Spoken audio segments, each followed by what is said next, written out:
المغربية اللي كيفاش الدبلجة في المغرب؟ معلش ليه؟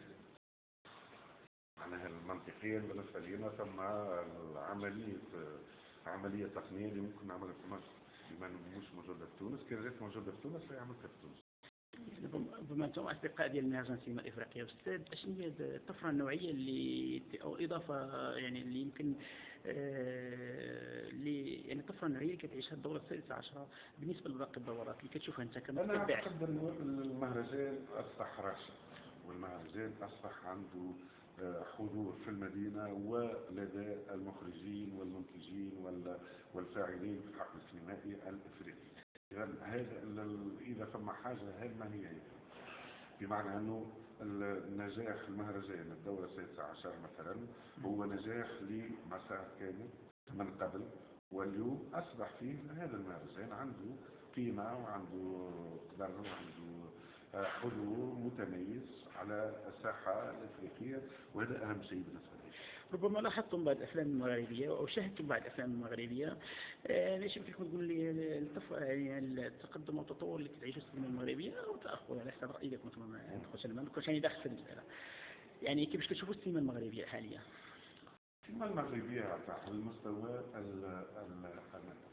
النمط، على مستوى الهيكل هي سينما ممكن متقدمة كثيرا عن السينمائات القريبة لها بما في ذلك التونسي. جو التقدم يعني على هذا على مستوى الهيكلي وعلى مستوى الإنتاج وعلى مستوى تواجد كل عناصر لكن السينما هي كذلك مواضيع، هي طرح، هي مخرجين، هي فنانين، والسينما المغربية فيها بعضها، يعني ثم أفلام جيدة ثم أفلام ناقصة، وأعتقد أنه إلى حد الآن باستثناء ممكن فترة بتاع 4-5 سنين خلت كانت عدد الأفلام الجيدة كان كبير.